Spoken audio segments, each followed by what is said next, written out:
How's it going, everyone? My name is Kase, and today you join me in my personal garage. You can see my Sportster right here behind me. But we're not looking at one of my bikes today. We're doing a little Dude I Love My Ride video on a motorcycle that belongs to my roommate, and it's a wicked cool motorcycle, so let's check it out.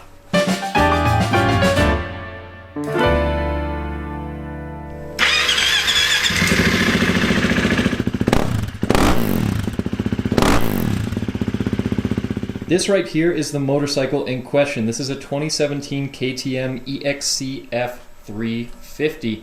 Now, Connor, tell me a little bit about your motorcycle. How much did you buy it for? So I bought it in Boulder in 2017, end of 2017. I think the sticker was like $10,300.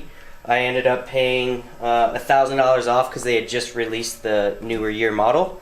So yeah, it was great bike to come into after being on kind of older, junkier bikes, and then finally getting something like a KTM like this that was really ready for the riding I wanted to get into. And yeah, what did you have before this motorcycle? So before this I had a 98 DR 350, and I got out here from upstate New York and started riding some of the trail systems out here, and really that bike just didn't cut it out for me, so I got on this thing, and it really changed my skill and just really made riding out here way more enjoyable. And you've actually had this motorcycle in a couple competitions, right? Yeah, I did a race in Wyoming with it. I finished middle of the pack, really. I'm definitely not as good as some of those guys, but I mean, it really proves that a proper machine can really make a big difference in your riding. So. And what was the length? Because that was a pretty long race you did, right? It was 75 miles, and it's pretty grueling. It's the Inyakara Enduro up in Upton, and yeah, I mean it was pretty hard, and it's definitely pushed me to my limits of my skills, but it was a lot of fun.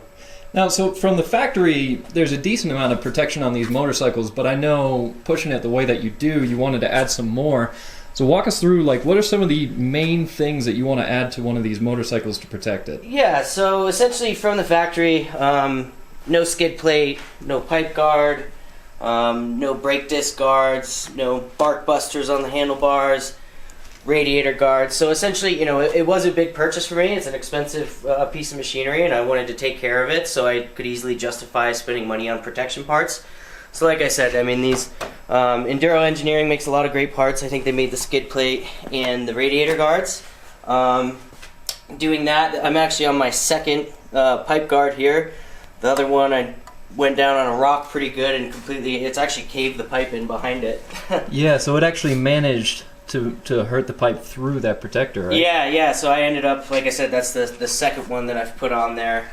Second round of the hand guards, the old ones that I took off were really beat up. I actually just put all these parts on at the end of last year, so none of them are marked up yet. But well, and this hand guard actually ties into the handlebars, right? Yeah, it's a really great design. I had the older ones that you could see kind of some marks here where they used to clamp to the bars, and if you took a really hard fall, they would always turn up, and then you were fighting them on the side of the trail. So yeah, I switched to this design. Hopefully that'll prove to be a little bit better for me. Yeah, so this is basically like your handlebar clamp. Yeah, exactly. And yeah, it's a lot more rigid, and they're not going to move around, hopefully. You've also got a wicked steering stabilizer up here. Yeah, the steering stabilizer is great.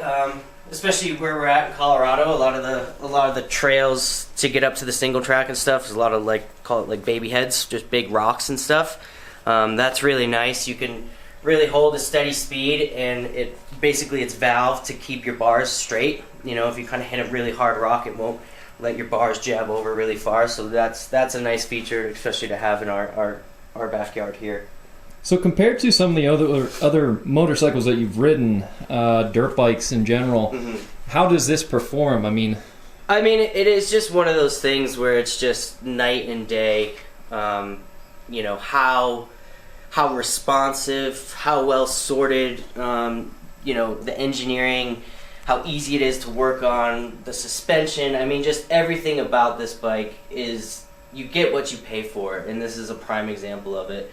And yeah, I mean, like I said, my skill set as a rider, from getting off of my 98 bike that was pretty beat up to hopping on something like this and really starting to push myself. I mean, I I doubled my skill level in a year just by getting on a bike that was more appropriate for the trails out here, and it's been awesome. And then, I have to say I've had the same experience with it because I've ridden this motorcycle back to back with other dirt bikes, and it is so responsive, it's so intuitive, so much so that actually another one of our roommates, Austin, who's just starting to ride motorcycles, yesterday was his second day on a dirt bike, and on day 2 he was wheeling this. Yeah, it's crazy how easily your body just kind of matches up to it, and getting on it and spending some seat time on it, and how confident you can get with how well it is put together and how everything is. It's just a phenomenal.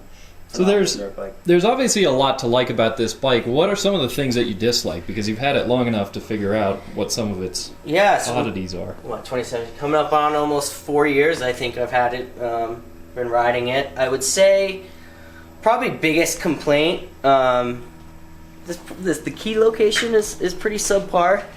It doesn't really work great with getting in there, but obviously from the factory it doesn't have these bark busters on it, so I could get creative and move it if I really wanted to, but it's not that big of a deal. Other than that, I mean... Probably the price a little bit, right? Yeah, the it's price, expensive. Yeah, it definitely is an expensive bike, and, as much as I didn't really see myself ever spending that much money on a dirt bike, but now that I have... I mean, the unique thing that the reason I could have got just the EXC and not the F model, or just the XCW or whatever they are.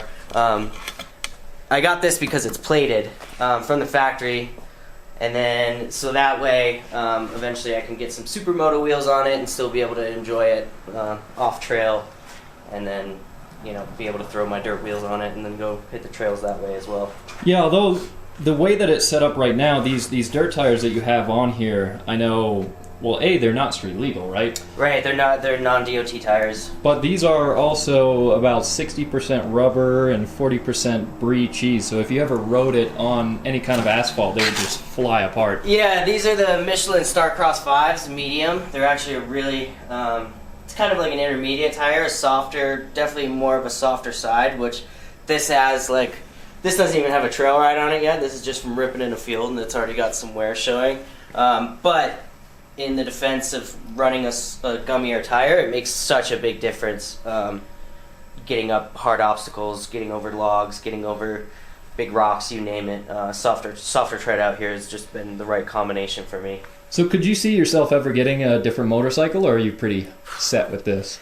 I mean, I think I'm going to ride this until the wheels fall off of it, and until maybe there's another generation of bike that's kind of really what I'm looking for. I mean, I think eventually I'd like to get on a 2-stroke, but for now, I mean, this bike is way more capable than I am, and it only continues to impress me what it can do, and I just want to continue to get better and ride harder and do some more stuff. So hell yeah, and we are planning to put supermoto wheels and tires on this motorcycle soon, so whenever that happens, we'll be sure to make a little video about it.